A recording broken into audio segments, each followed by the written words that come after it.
Live. Welcome out to another episode of the Ranger Experience. My name is Christian Ingram. I am your host, and joining me today is one of the most unique individuals I have ever met in this fandom or in the world, Mr. Jim Kelley. Hello, everyone. It is an absolute pleasure to be on here. Thank you, Christian, for inviting me. I've always wanted to come on here. I've talked about it a couple times before, but when you get lazy and you social distance, but we good now, and I'm finally here. Yeah, it's what's the word I'm looking for? It's about time because I've always wanted to interview you. You're one of the like when I first started getting to the fandom, I always heard about Jim Kelley. But for those who don't know, who exactly is Jim Kelley? You're asking me? Yeah. Well, hi everybody. Obviously, my name is Jim Kelley. You have to say Jim Kelley. I didn't pick it. Everyone around me just says Jim Kelley, even my closest friends and family. But same thing with my dad. But I am a cosplayer, huge Ranger fan. I've been in the Tokusatsu community for a good long while, since I was 15, 16 years old. I'm also an actor and voice actor, self-taught stuntman and martial artist, and I'm just an all-around goofy, fun guy who just wants to make people smile, as my hero, Kamen Rider Kuga, would say. I can attest to making people smile, because at Ranger Stop, anytime you were around somebody, they were smiling.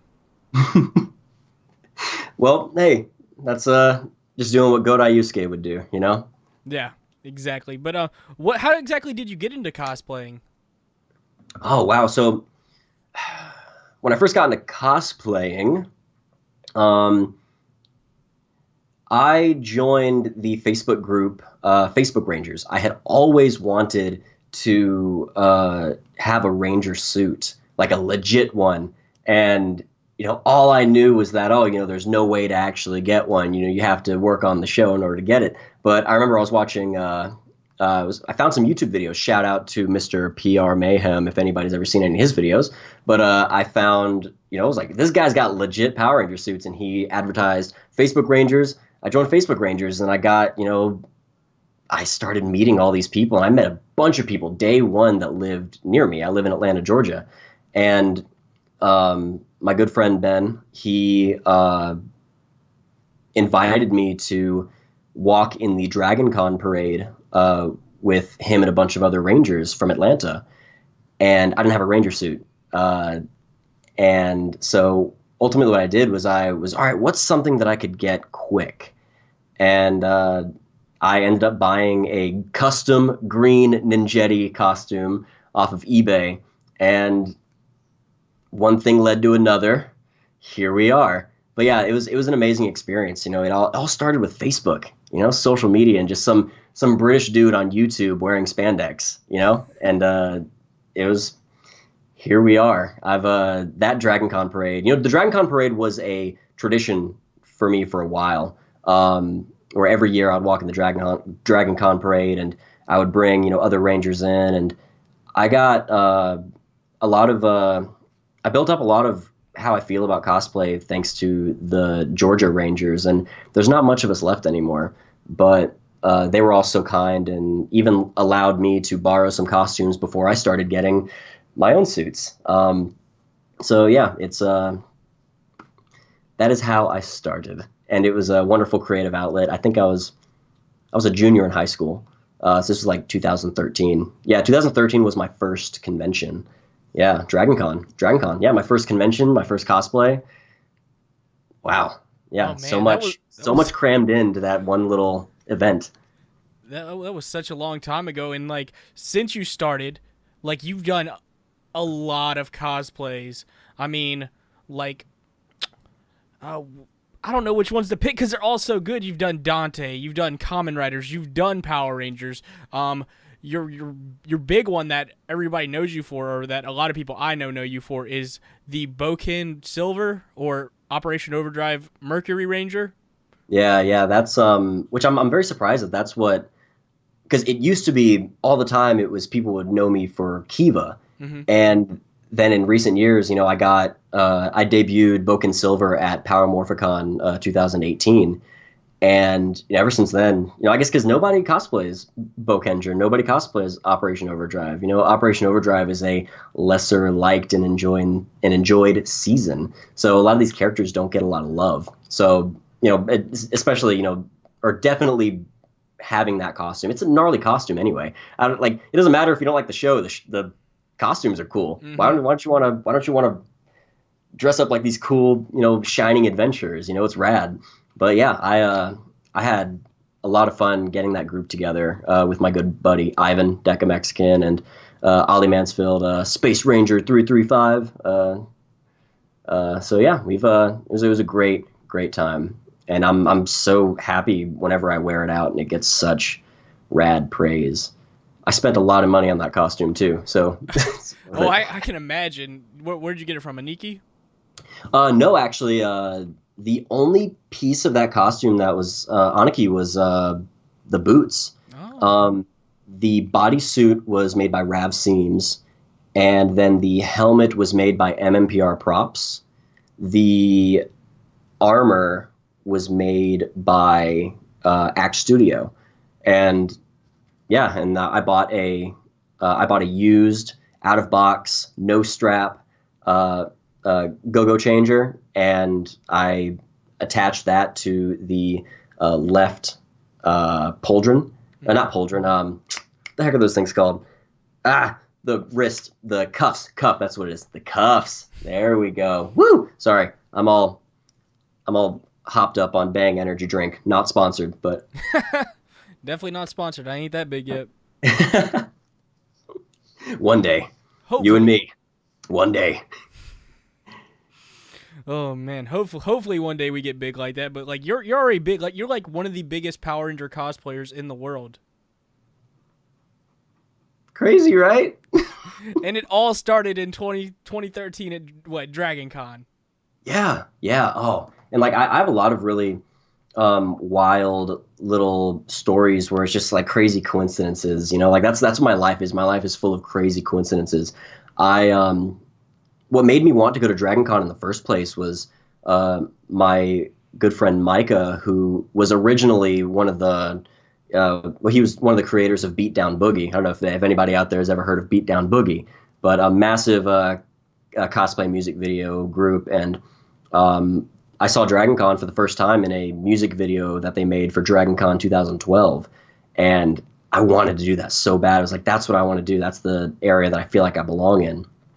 And then, a couple years after my first convention, Dragon Con, I was like, wow, I'm good friends with Micah. I met this guy randomly one day and became pretty solid friends. And I remember I sat down and I told him that story. I was like, dude, like, it's surreal that you and I are sitting down eating dinner right now because my first convention was because of you. And it clicked, and so, everything comes full circle, guys. It's pretty wild. I got a lot of stories about that, and we'll touch up on a couple other of them later. Yeah, exactly. That's crazy. It's all crazy how things start from like one specific instance. Like, were you into like all that stuff before seeing like the cosplay music video, or like did you know about conventions before then?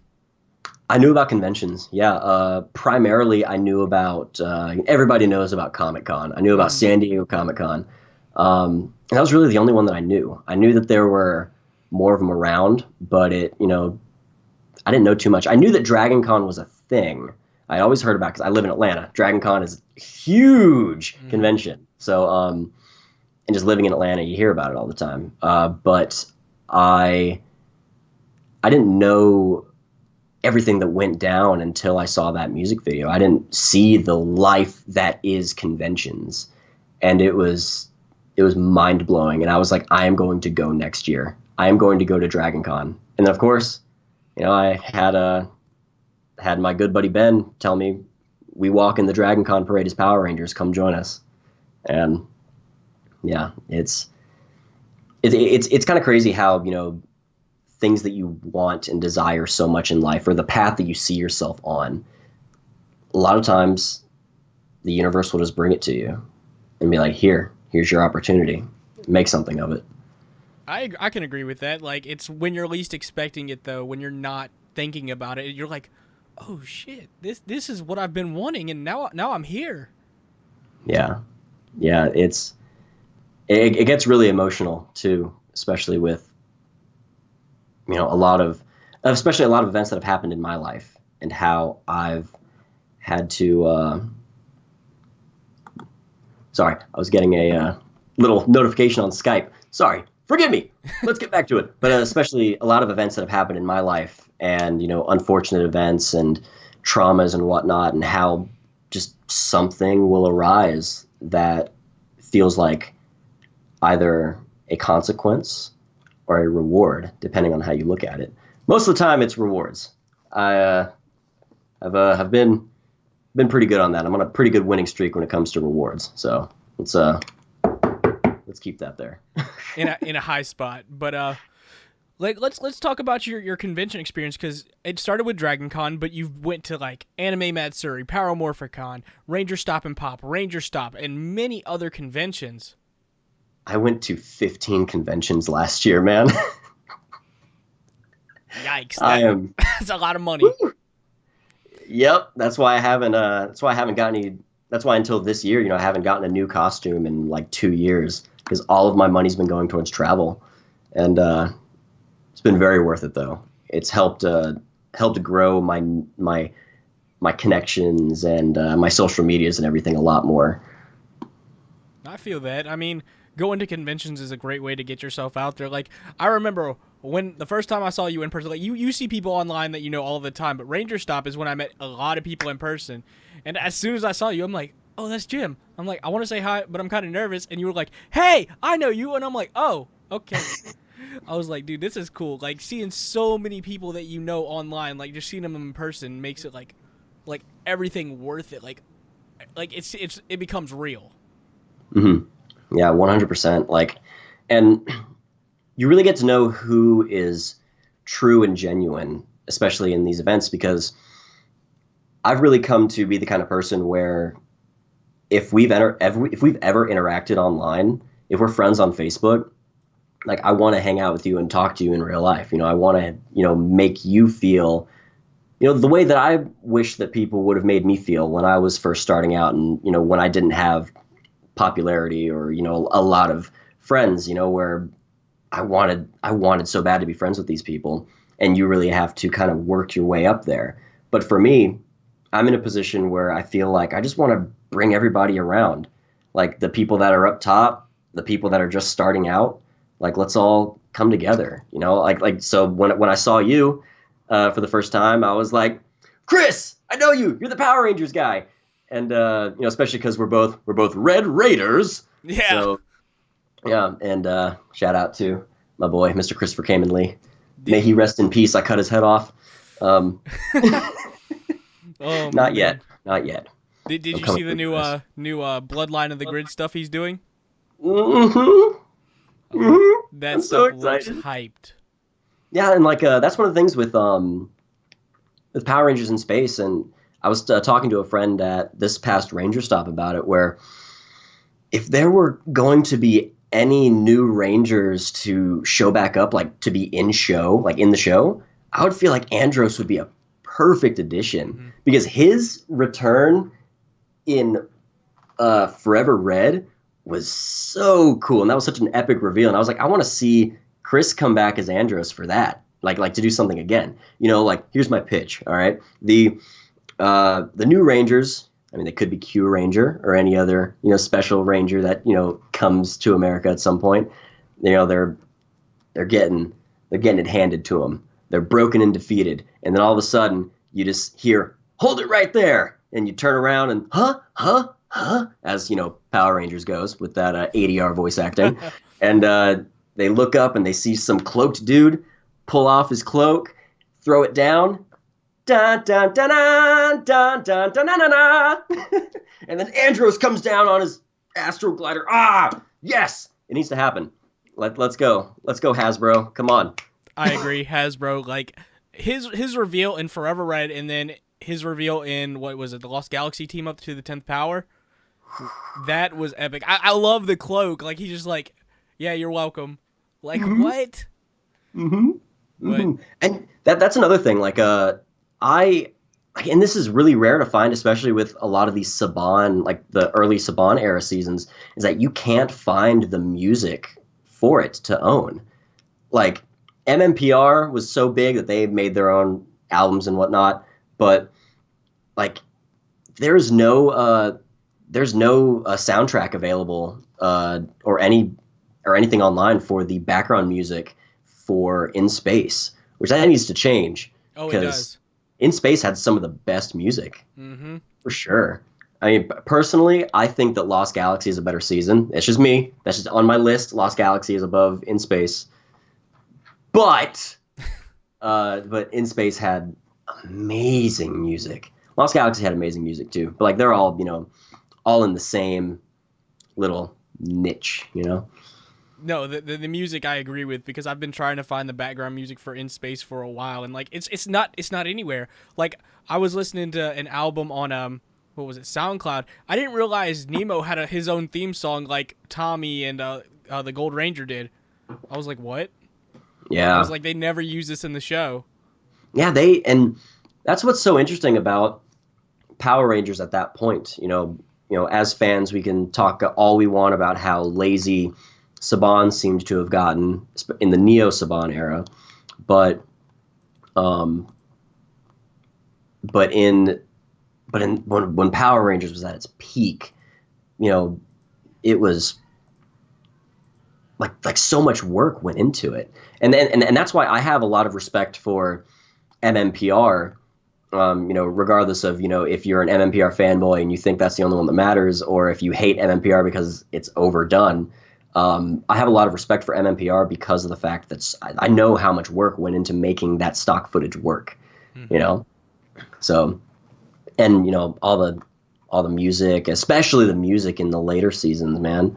Like so much work went into it, especially like you said, Zayn had his own theme song that wasn't really used, but they made one. Yeah, they made it. It was just like, okay, but like, where was it? Like the Magna Defender had his own song, and that was fire. Like even though it had no words, like that's iconic to this day.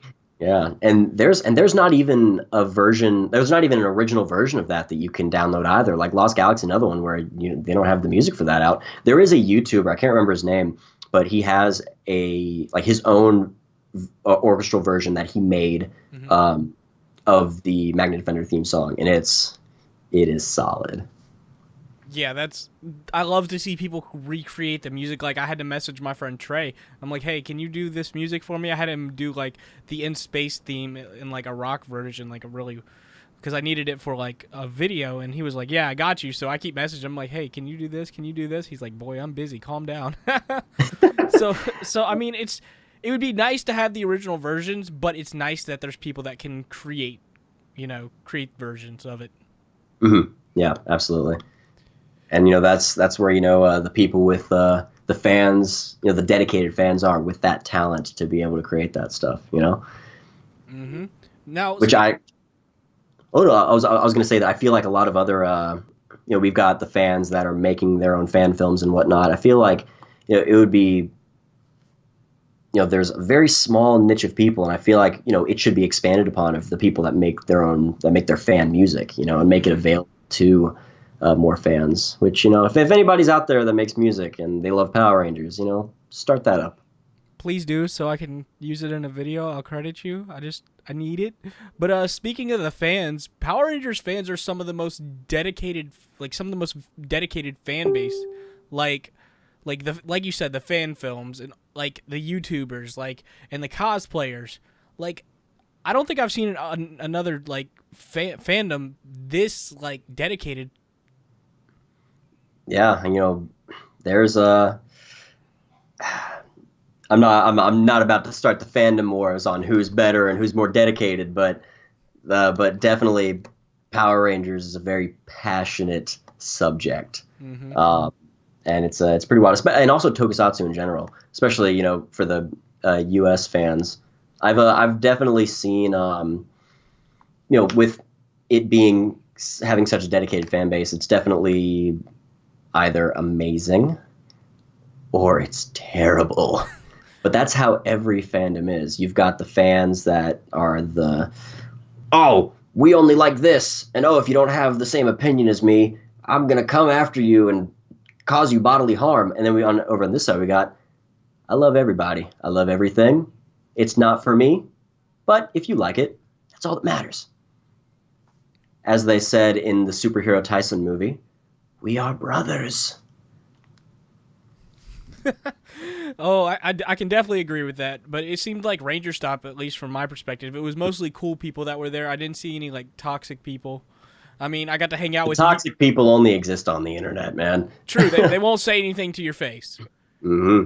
Like that, you have all the trolls that come in like the comment section, and they ain't gonna say nothing in person. But like we got to hang out at Ranger Stop, like at the bar, and then what were we doing? Like sorting Power Ranger cards or whatever. Yeah, hold on. I got a couple of them over here. Let's see.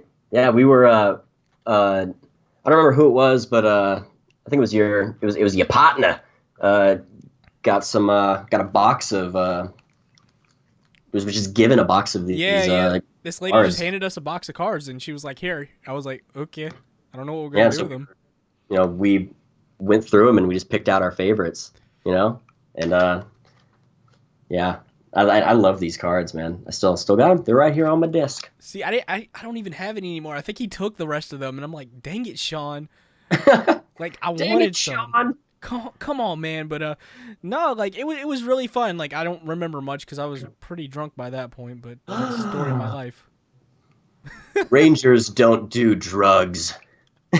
Rangers don't drink. JK, you should have seen the bar after the dinner. Mm-hmm. Mm-hmm. Who was? I think Walter was throwing them back. He was just like shots. I'm like, okay. But, yo, like the Rangers party hard, especially the ones from New Zealand. The Mystic Force cast. The Mystic Force cast partied harder than I've ever seen Rangers party before, and I hang out with a lot of Rangers. Yeah. Ugh. Man, they were still up in the morning to make it to their panels and be at their table. That's good on them because I couldn't have done it. I know Faraz, he partied super hard. Like he was the one who partied the hardest. I was like, dude, that's I went to bed at midnight last night, and it took me, it took a lot out of me to make myself get up at 10 o'clock today. So, yikes. And I don't drink. I'm just lazy. That's fair. Dang. I mean, yeah, I don't see how he did it because he had a like Mystic Force panel like at like 9 or 10 the next day, and he was up to like 3 or 4. Yeah, I will say, last at least for me, this last Ranger stop in Orlando was a little bit underwhelming for me personally, just because it wasn't as gnarly of an experience as 2018, but it was still such a fun time, and and I got to make a lot of really good memories. Every Ranger stop has amazing memories for me. It's wild. Ranger Stop is the one convention that nothing bad ever happens at. Yeah, I mean, I don't think anything bad happened that weekend. Yeah, nope. It was good. It was good all around. But like, you went to Ranger Stop. How was PMC compared to Ranger Stop? Like as far as like the people and like how big it is. Which one did you prefer? That is a tough question because Power Morphicon is. It is the Power Rangers convention. Mm-hmm.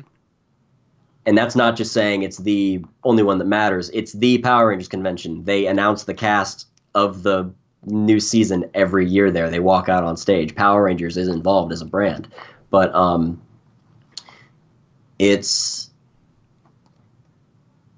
wild, because at Power Morphicon, you meet the international fans.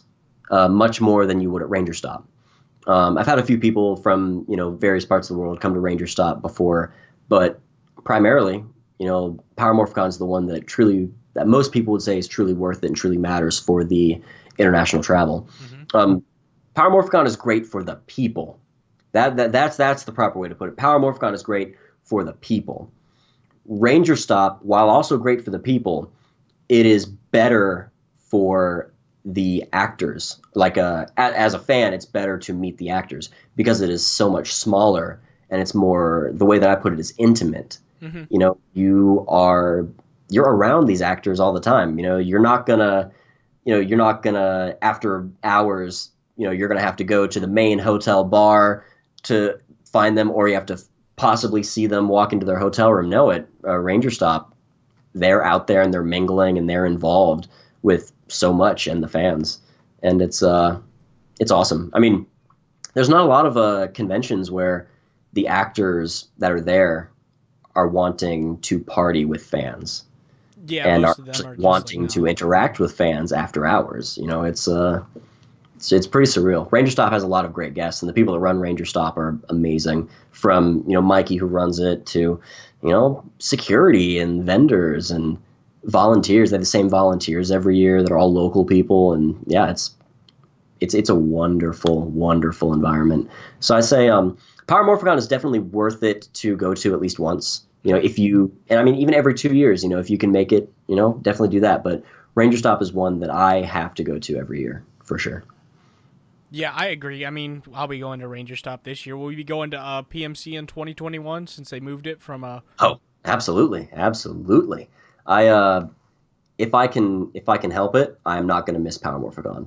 But that's just because Power Rangers means so much to me. I'll have to make that trip for sure. got to make the pilgrimage to what is it, Anaheim, Yeah, well, it's back in Pasadena. They Pasadena. they brought it back to Pasadena because it started out in Los Angeles, then they moved it to Pasadena, and it was at Pasadena for the longest time. Last year was the first year in Anaheim. Did not go so well at the new convention center, so they're like, "All right, we're going back to Pasadena," which Anaheim was fun. It was great. I really liked that location, but yeah, there was a lot of problems with the venue, and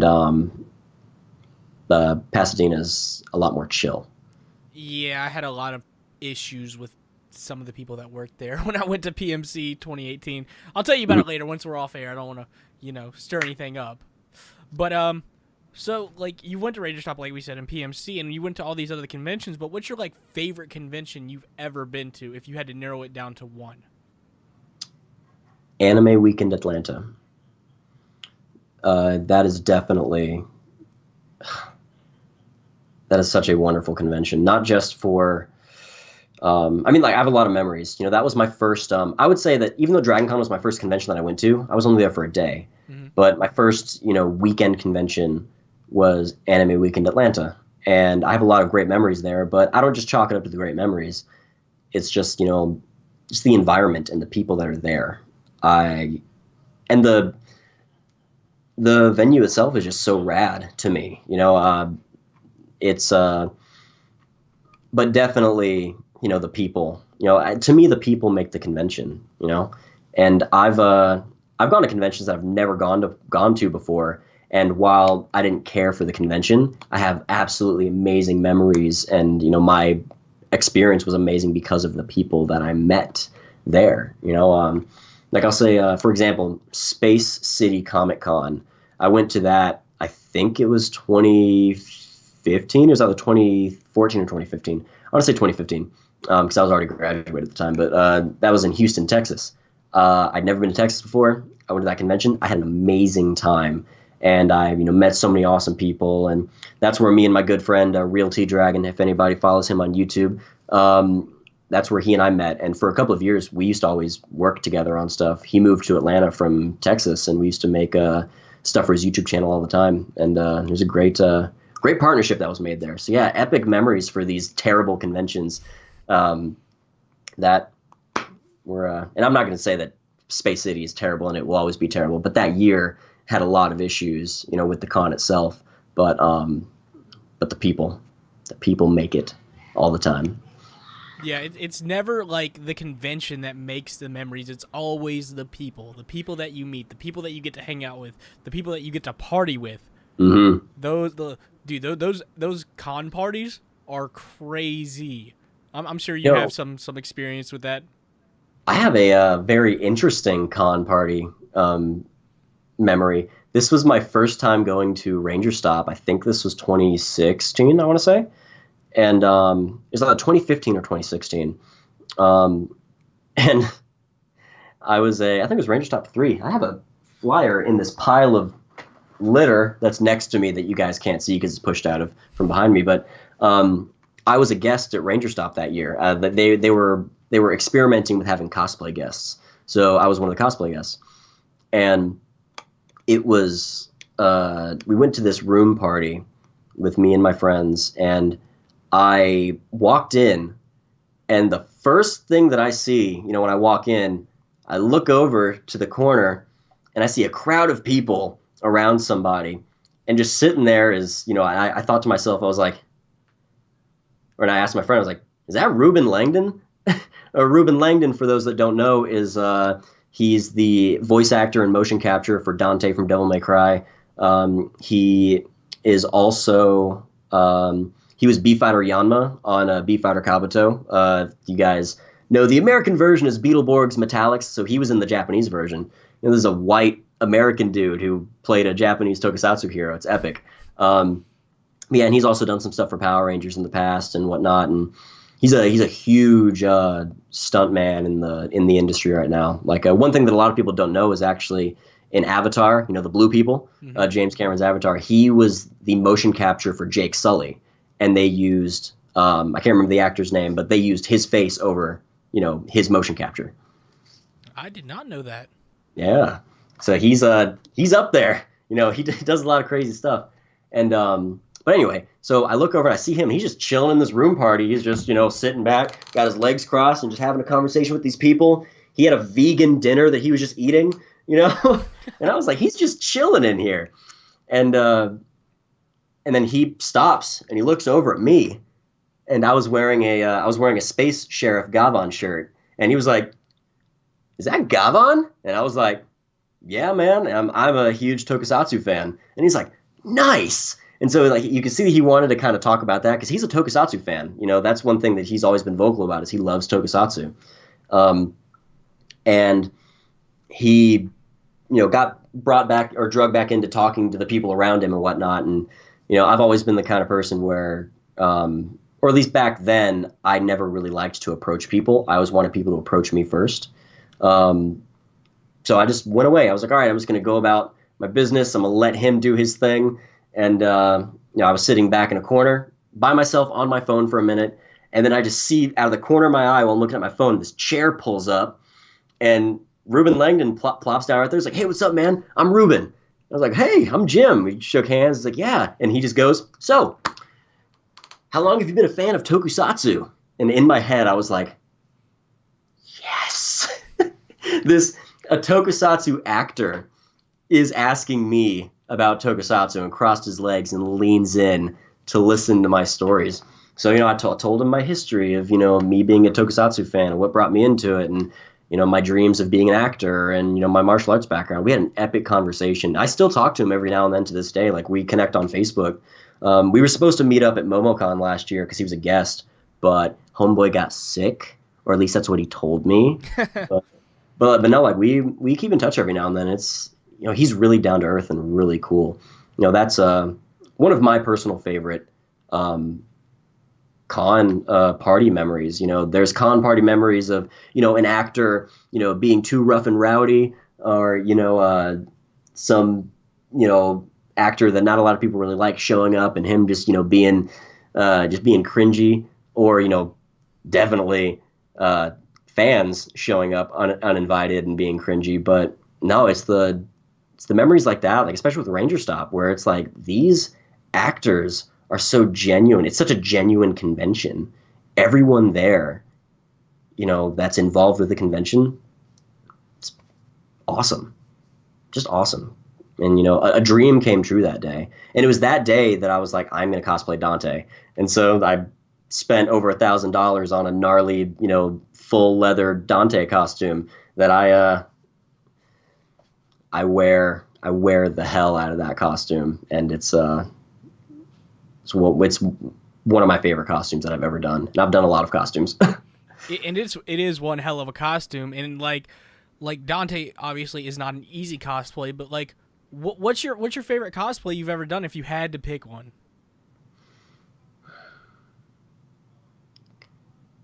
Kamen Rider Kuga, for sure.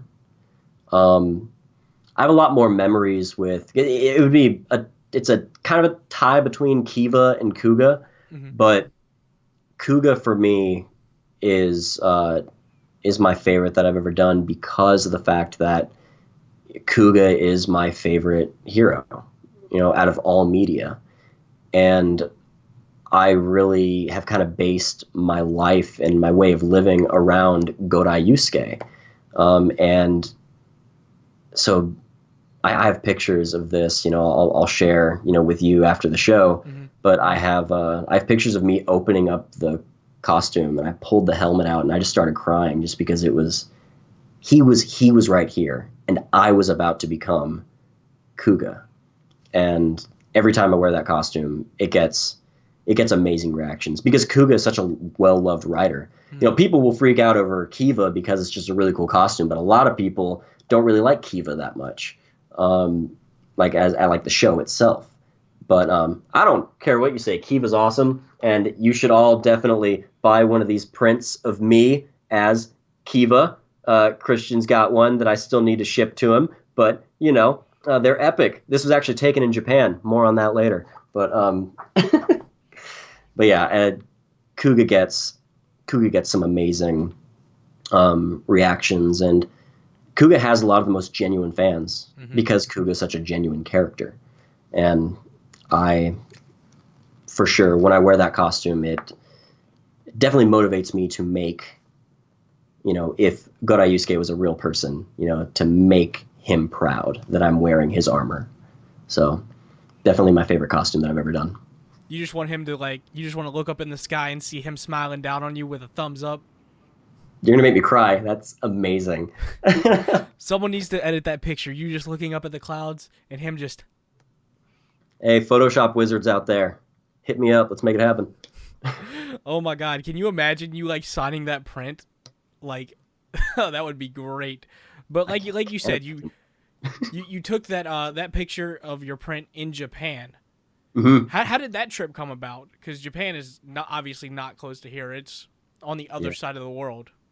Yeah. So we are going to get serious for a second, everybody. Um, 2018 was a very rough year for me.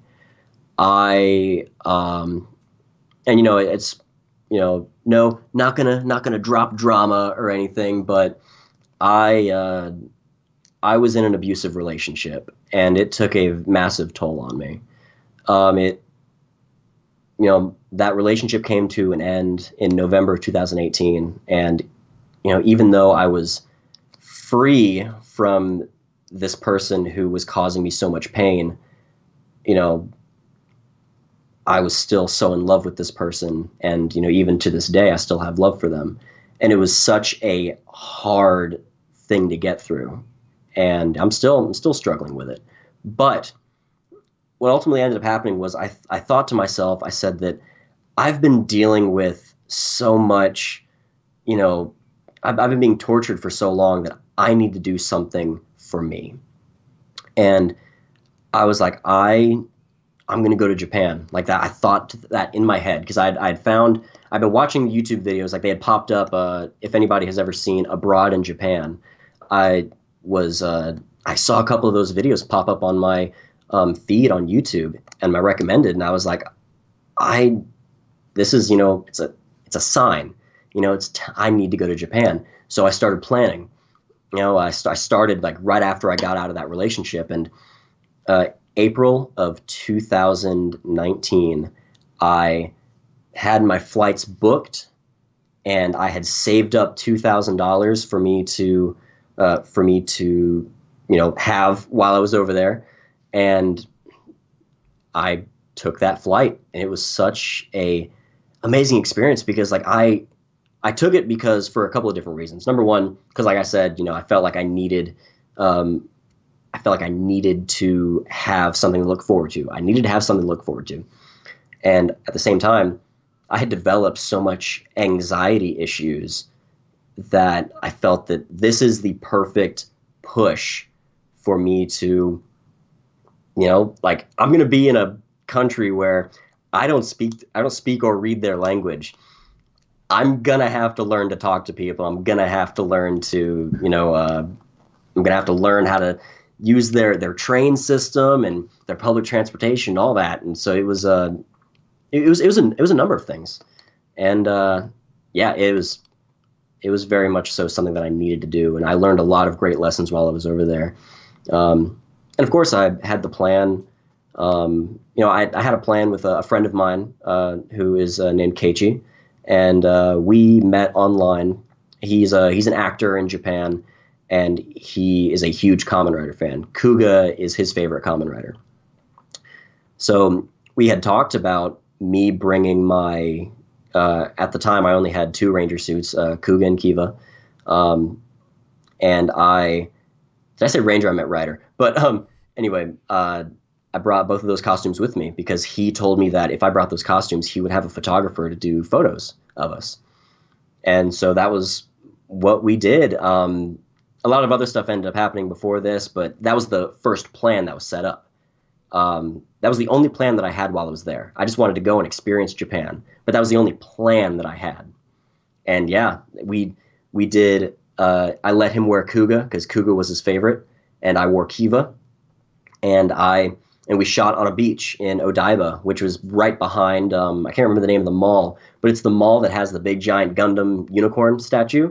Oh, So we were man. on the beach right behind that, and we got some amazing photos. And then my buddy Jeffrey Reyes, he photoshopped this image where I was on top of this rock, and it's the ocean and the skyline behind me. But he edited this picture of me doing the kick, put the moon back there, put Kivat up there, and it was So I'm selling these because these are too awesome, and I'm gonna put one up myself in my background just because it's just such a gnarly art piece, Mm-hmm.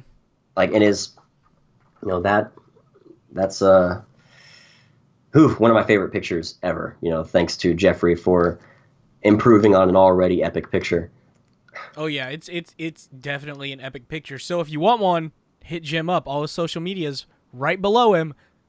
So no, that's really cool. But that's where you got the Ryu Soul Changers from Japan, right? Yeah, yeah, and when I was, I ended up linking up with someone that I had never met or really talked to much before. But like a week before I was going to Japan, I was put in contact with Jimmy Bueno, who is, for those that know, he's the guy that runs Garage Hero. They're a indie tokusatsu production company in Tokyo, and we were talking about stuff, and he's like, hey, if you're ever in Japan, hit me up. And I was like, funny story, I'm gonna be in Tokyo next week. And so he was pretty much my guide. He helped me out a lot, and he took me to see the G Rosso show for Rhea Soldier. And like when I was there, that is when I fell in love with Rhea Soul Red, where like I felt like that is who I want to be, Rhea Soul Red. And yeah, the show was epic. And after the show, or actually before the show, I went into the store and I bought myself a Rhea Soul changer. They were cheap, and I was like, heck yeah, this is, it was 4,000 yen. So it was like, just under $40. And, I was like, I don't have to pay for shipping or anything. Mm-hmm. I'm buying this. And actually, it might have been cheaper than that. It might have been 3,500 yen, so like under $35. But yeah, and so I have pictures of me waiting outside the show with my Rhea Soul changer on, and I've got pictures of me meeting the Rhea Soldiers, and yeah, it was epic. It was such a fun experience. That show was so cool. And this is really funny. I have videos on my social medias, primarily my Instagram and my Facebook, of me meeting the Rhea Soldiers. Like I have a handshake meet, because like they have a thing at first where they'll come out and they'll say hi to some people in the lobby, but there is a thing that they do after the show where you can pay 500 yen, which is less than $5, to go up on stage after the show and shake hands with the Rhea Soldiers and meet them. And there's a video of me. I was 22. I was like, this grown 22-year-old boy, this man, this white American who is on stage with a bunch of 5-year-old children shaking hands and being the happiest one up there meeting these Rangers. So it's really funny to watch, but it's also super wholesome. And like it was, none of my troubles existed while I was in Japan. It was such an epic experience. And then things only got better from there. I mean, there's nothing wrong with being the happiest person on the stage. I mean, like one Super Sentai team I'd love to meet is the Gokaigers. Like they were incredible. So like I'd be in that same situation if it was for Gokaigers. But yeah. like how like oh sorry. No, I was gonna say that two of my favorite teams of recent years, even though they've been on the air for quite a while, but in more recent years. Definitely Gokaiger and Kyoryuger are two amazing teams that I would love to meet any of the actors from those seasons. Oh, most definitely. I just recently started watching Gokaiger, and like it makes me hate Super Megaforce that much more. Like I'm gonna be honest with you, it's like wow, y'all did this man dirty. Truth. But like, what was there any difficulties in Japan? Like, was there cultural differences? Like, were you like, all right, I don't understand anything, or did you like know some of the stuff when you got there? Yeah, I knew some of the stuff. It's not that difficult, especially in Tokyo, because Tokyo is such a tourist-filled area. So English is second language. So almost everybody there speaks English in Tokyo. There's a lot of English on signs and whatnot. A lot of times you really didn't need words on the menus most of the time. Everything's pretty self-explanatory. But it was it was quite an adjustment. Like the public transportation. I don't use public transportation, but when I was there and getting on the train and that's the norm and it's so clean and and it's actually pretty fun. They got these cool music tones that play. It was so cool. But yeah, I didn't really have a lot of issues. The only, if any language barriers, were easily maneuvered around with just body language. Especially Japanese people are really good with being physical. And so it was pretty. It was. I got there and a lot of my anxieties were gone because it was just so easy to kind of get used to. And also, they like Americans anyway. Japan is one of the countries where they love to incorporate other cultures into their own.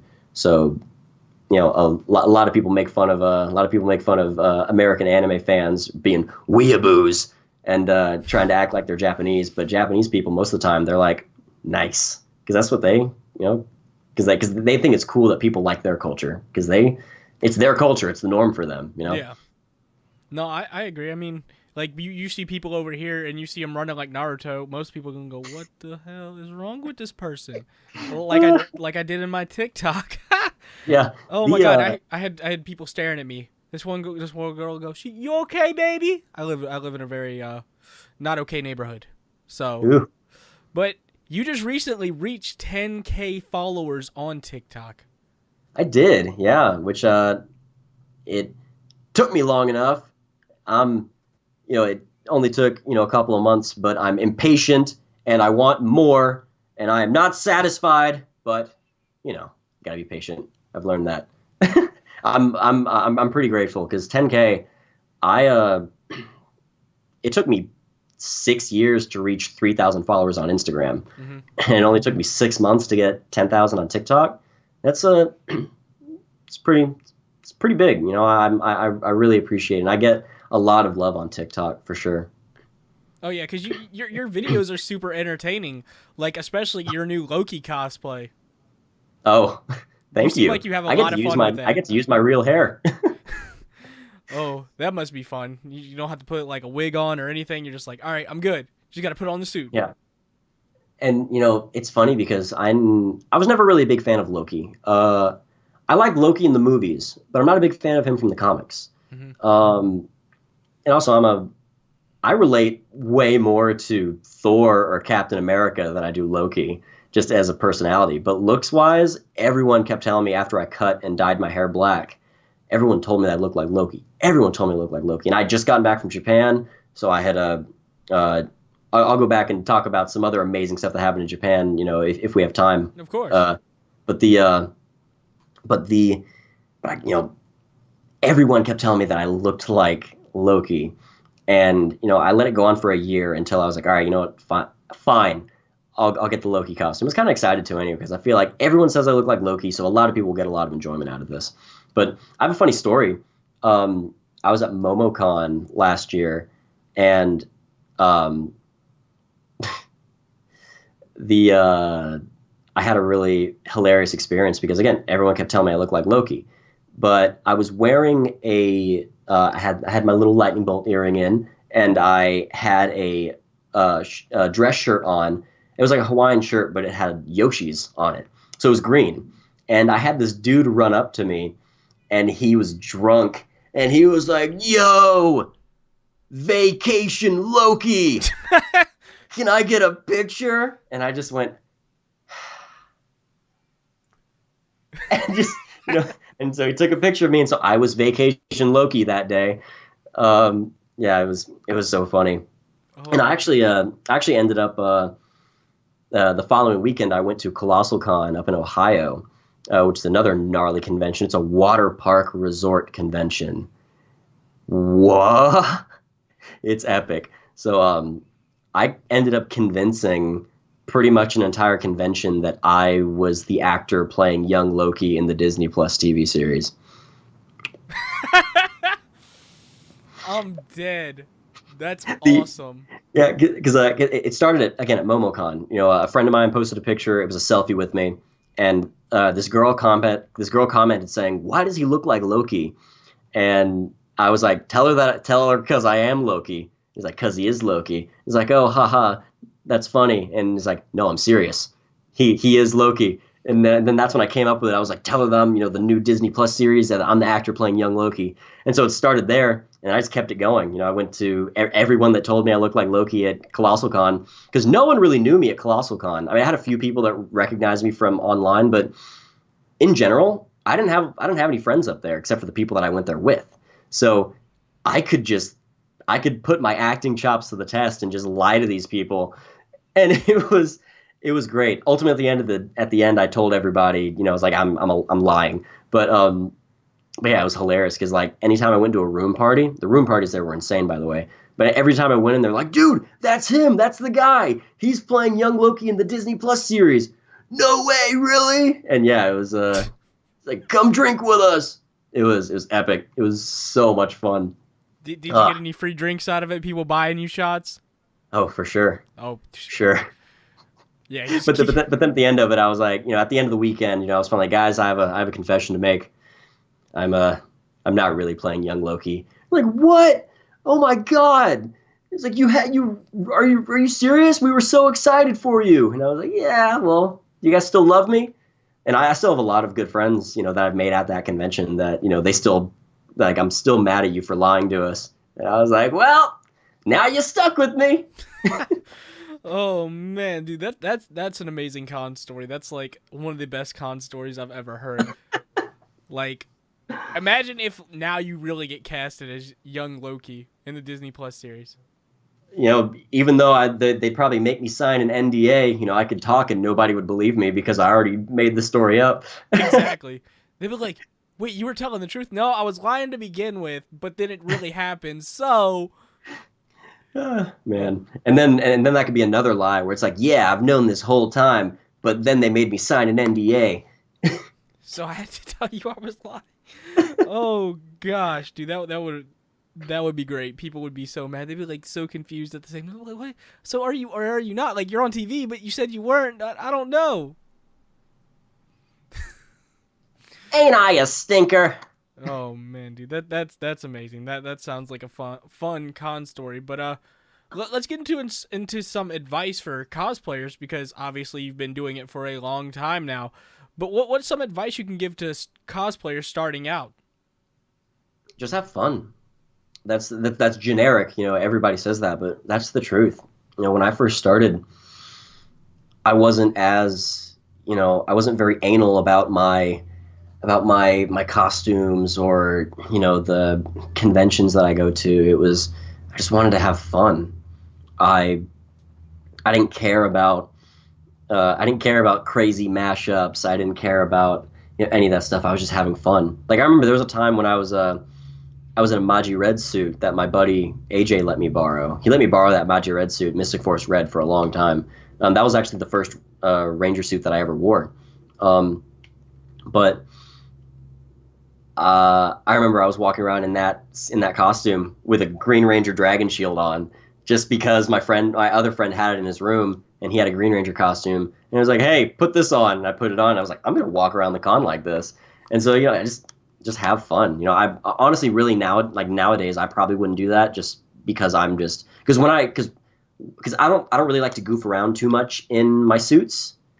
Because when I'm in my costumes, I feel like I'm being the Ranger, even though I still do the JDF helmet over my crotch move a lot. But yeah, but I'm like, nowadays I'm very much into accuracy, and if I wear a costume, I want it to be the top quality, the best that I can get it. But when you start out, guys, just have fun. I didn't start out with aspirations of being big in the cosplay community. I started just because I just wanted to have fun, and it was a creative outlet. I've always wanted to be an actor. That is my goal. Is I want to be an actor. I am an actor, but I want to be regularly working. I want to be in some big productions that people will know me from. But that's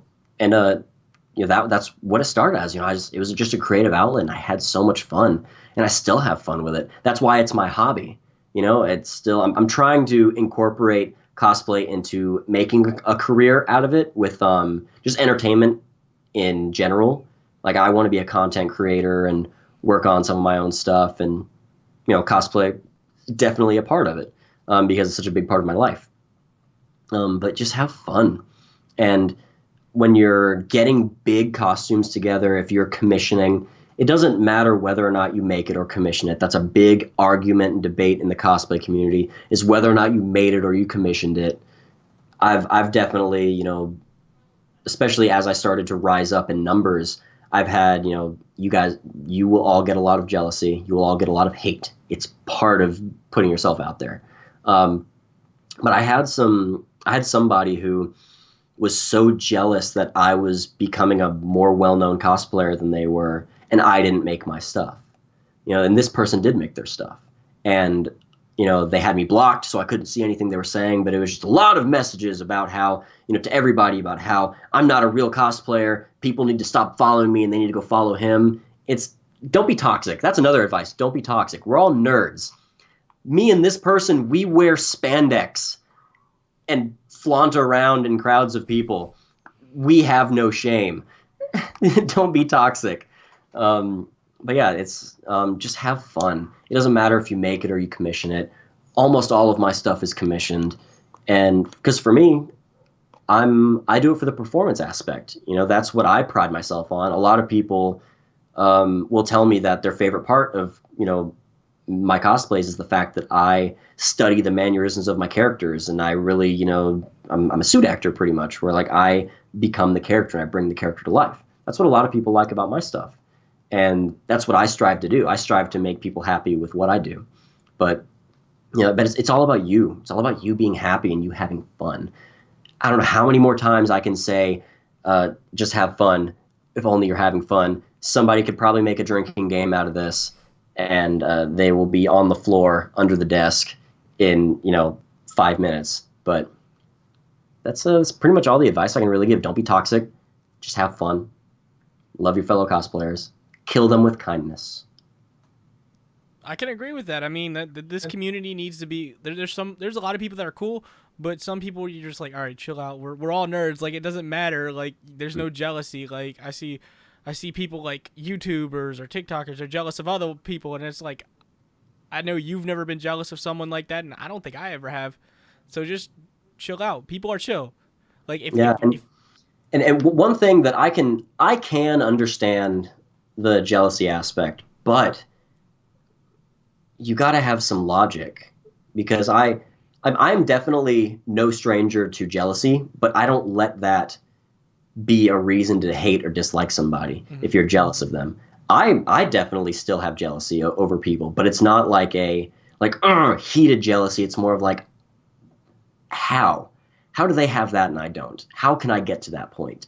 And it's a which I think that's a healthy way to go about it Hmm. is be logical about it. There are people that just have this blind rage that they hate that you're succeeding and they want to see you fail, and it makes no sense like logically. And I mean, but that's how people are.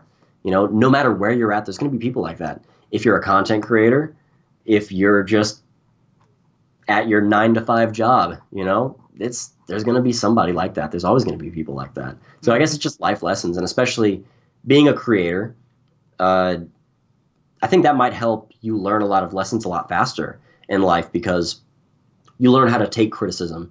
You learn how to handle toxic or jealous people. Or at least I hope you would. It's been a tough thing for me, especially recently, as my numbers keep growing. But most of the time, I definitely see a lot of people, and especially like you and pretty much everybody that was on that panel with you the other Oh day yeah. is like they're all wonderful, down to earth people. I'm friends with almost everybody that was on that, and they're all wonderful people and not toxic. They're the kind of people that I feel like the community should strive to be more like. Yeah, the people that you would drink with. Yeah, yeah. You can drink with them, and either if you have too much or they have too much, you're gonna take care of each other. Hmm. Exactly.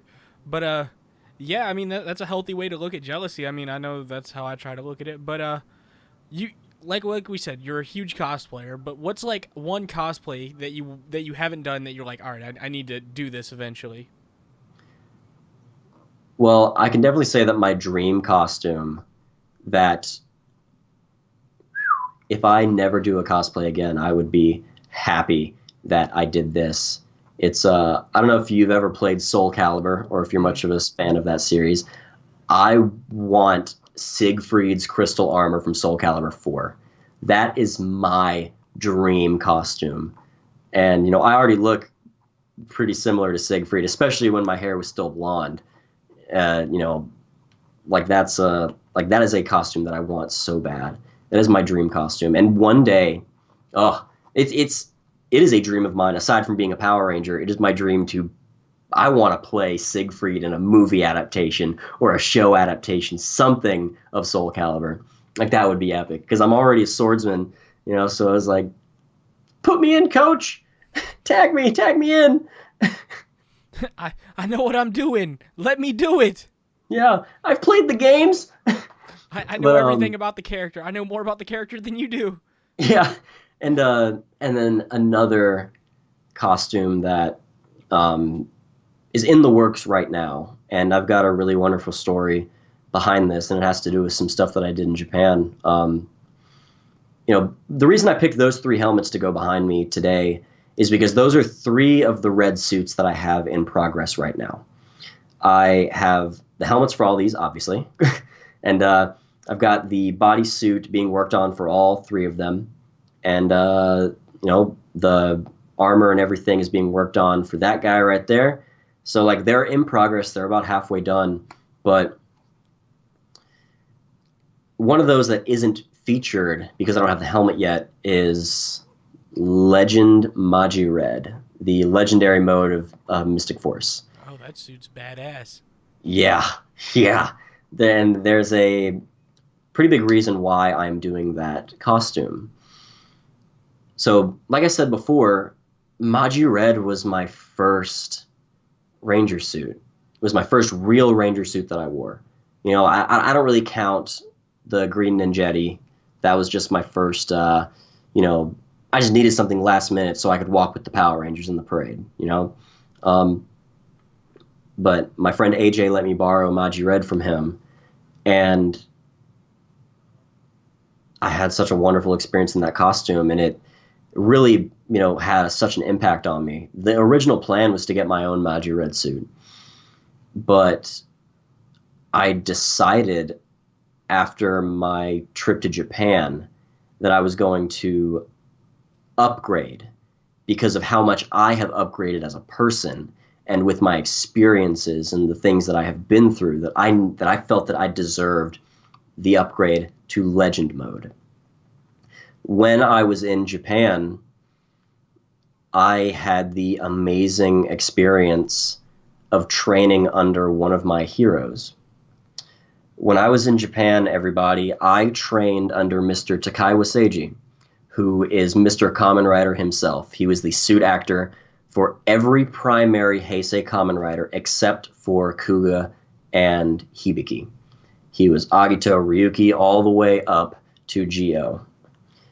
And he's one of my heroes, and I got to train under him while I was in Japan. And he is also the suit actor for Maji Red. So it was another thing, like I mentioned before, how things just always seem to come full circle for me. And, you know, again, such an emotional little experience, because my Japan trip was made just as a last-minute endeavor because I had gone through something traumatic and I needed something to look forward to. I had no plans. But while I was there, I ended up getting a message from Keiichi, and he said, hey, tomorrow Takaiwa is having a workshop. If you apply tonight, if you're accepted, you can go train with him tomorrow. So that's what I did. I applied. I submitted an application to train under Takaiwa, and I got accepted. I got accepted to train under Takaiwa Seiji at one of his workshops, and it was epic. He was seriously one of the, I will say this, he is the greatest teacher that I've ever had. And I learned so much. It was amazing. And everybody was so surprised that, this American kid that just showed up, no one's ever seen him before, was that good. I was really good. I will brag about that. But yeah, I trained in Kenjutsu with him, Japanese sword fighting, and I learned advanced action through him. So like I got to, do a lot of fighting and tricks and stunts, and I got to, yeah, it was amazing. I did a spinning back kick and kicked Takaiwa's son in the face. It was epic. But yeah, and it was so wonderful, and everybody was so accepting. And it was after that trip, and I trained under Maji Red, and I was like, full circle. He's the suit actor for Maji Red, and that was my first Ranger suit. And I'm like, I've earned it. After going through everything that I've gone through, that Japan trip was the awakening for me, where the universe told me, they said, Jim Kelley, you are going to be okay. And, I'm working on getting Legend Maji Red together right now. I have the helmet being made by Legendary Props, and the armor is going to be made by Axe Studio. I'm so excited to get this costume done. It's definitely a heroic and legendary costume for I guess for triumph, and to just kind of remind me of where I started and how far I've come. And I feel like a lot of people need those kind of reminders more often, and a lot of people won't allow themselves to have those reminders. A lot of people won't allow themselves to be happy with how far they've come, and boast to themselves, talk themselves up, which I feel like a lot more people need to do. Some people might call you egotistical and whatnot, but no one knows you better than you. I can agree with that. It sounds like what you're doing is the lyrics from the Digimon Season 4 opening, looking to the past to head towards the future. To reclaim the digital world. Right? Is that how it goes? I think so. I think so. I watched it last night. I should remember, but I don't. I was half asleep. But speaking of the future, what does the future hold for Jim Kelley?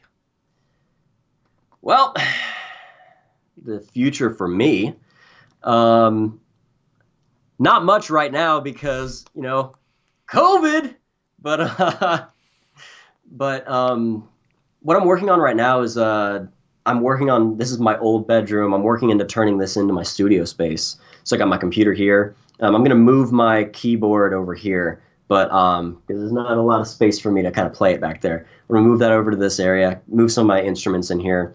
I have these two display cases over here. I'm going to put a love seat in between those two display cases. That's going to be my YouTube setup. So I'm going to start making YouTube videos regularly. YouTube.com/JimKTV, my friends. Subscribe. And I'm really working on being able to create my own content. I'm working on being a content creator. I've already, gotten started on TikTok, since TikTok's pretty easy.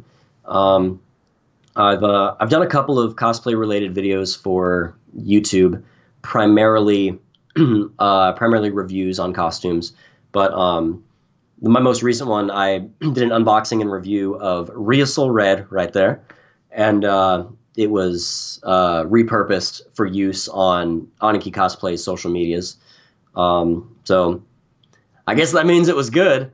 But yeah, I'm working on more modeling content. I'm trying to branch away from cosplay.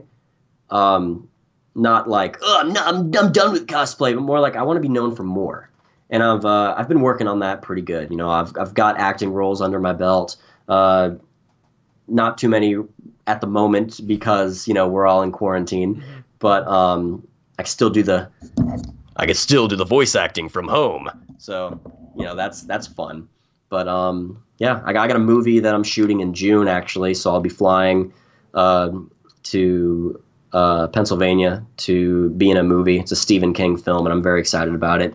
It's not like a big, giant production, like, it's going to be in a movie theater or anything, but it's the King's name is attached to it, so I'm very excited for that. And, in the future for Jim Kelley, hopefully I achieve more of my dreams. I've already achieved so much, and I get new dreams every day, and I feel like that's how everybody should be. You get new dreams every day. Work towards the next thing. Just keep it going. Keep your eyes set on the future. Yeah. Don't ignore the past. Don't be one of those people that just is like, I don't want to think about it. I don't want to think about it. Or it's like, nope, that never happened. But look to your past. Head to the future. Take those lessons with you. And, I guess since we're on the Ranger experience, I might as well share the 3 things that Power Rangers taught me and what helps me in life. Number 1, never give up. Never give up. Number 2, we each create our own destiny. Number 3, anything is possible. Power Rangers taught me those 3 things, and that is how I live my life. With those 3 things in mind. And that's an extremely great way to live your life, and it's great that Power Rangers taught many people that, and for people to just say, "Oh, it's a kids show," you're wrong. It's so much more to a lot of people. Absolutely. It's kind of crazy how stock footage from a Japanese kid show made to sell toys, repurposed in America, made to sell toys, has honestly had such an amazing impact on pop culture and on people's lives in general. It's like my dream, I want to be a Power Ranger. That is my dream. I want to be a Power Ranger on TV. And, even if it never happens, that's okay, but that's my dream. I want to work towards that, and I want to always have that in mind. That's one of the reasons I love cosplaying Rangers, is because, even though I'm not playing one on TV, I'm bringing them to life, IRL. And a few of the Ranger actors that I'm actually pretty good friends with, that they appreciate that so much about the cosplayers, is that they're so much more passionate and they care so much more about these characters than, honestly, the actors do. And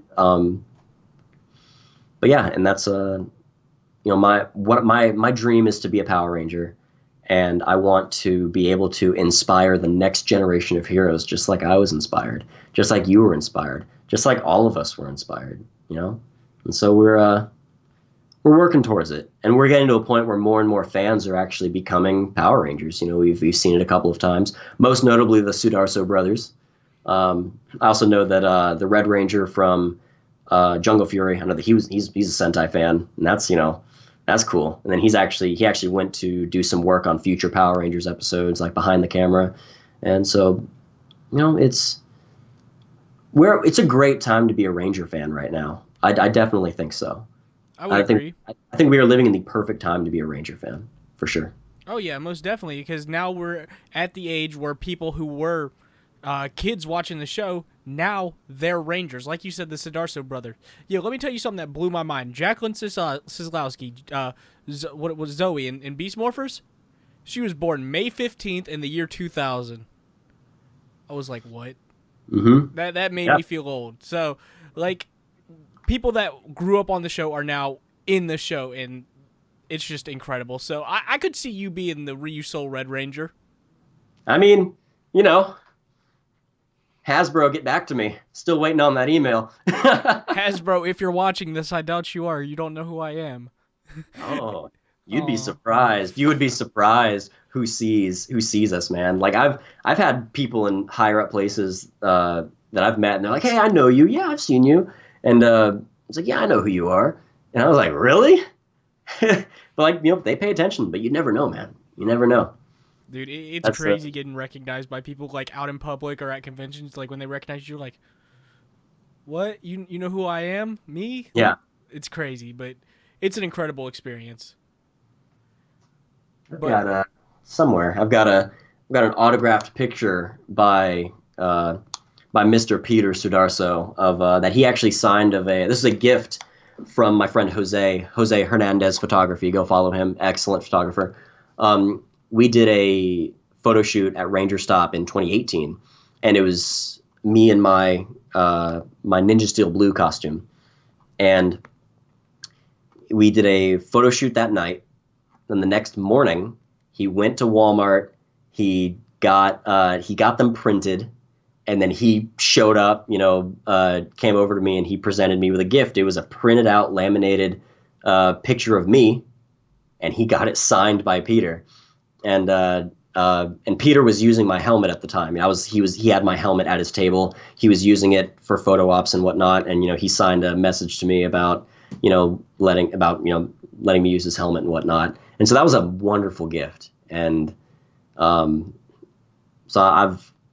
I'm hoping to get some more Rangers to start selling prints with my face on them. You can actually buy one for Mr. Dwayne Cameron of me and my Mercury Ranger. He sells prints with me on them. So he does.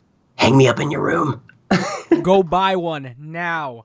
And I mean, it's not even just me. It's which that's what I like about I'll use this as an example again because it's all I have near me. But those pictures that I really like that I want to start selling as prints.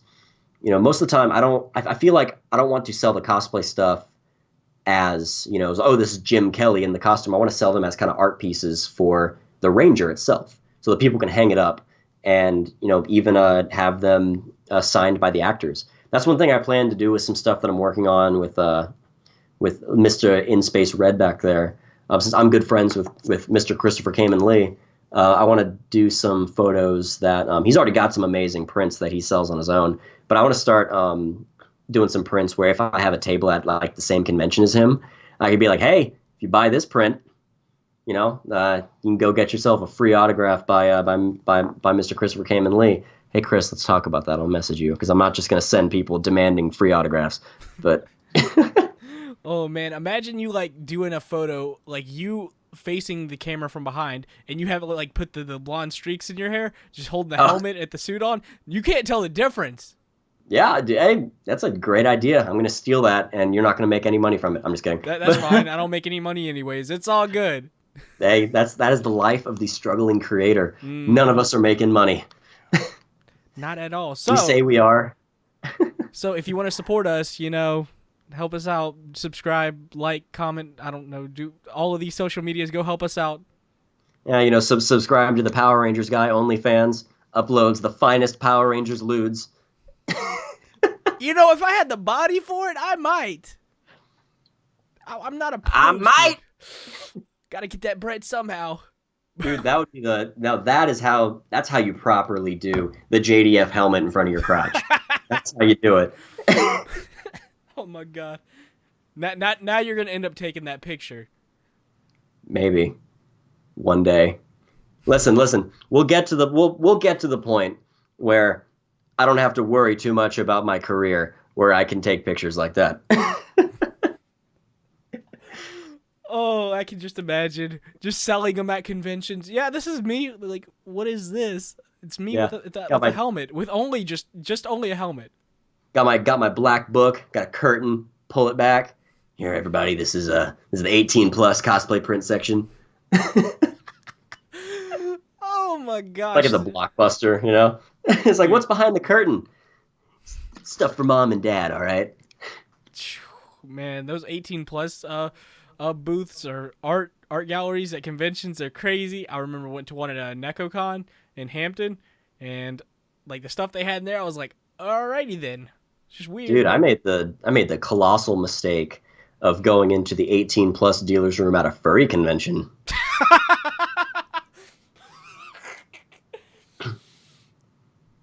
I can I just wanna imagine. I wanna respect uh, the host and the listeners by keeping this PG-13. But my goodness, everybody, I have nothing against furries. I had a wonderful time at that furry convention. The fursuits were super cool.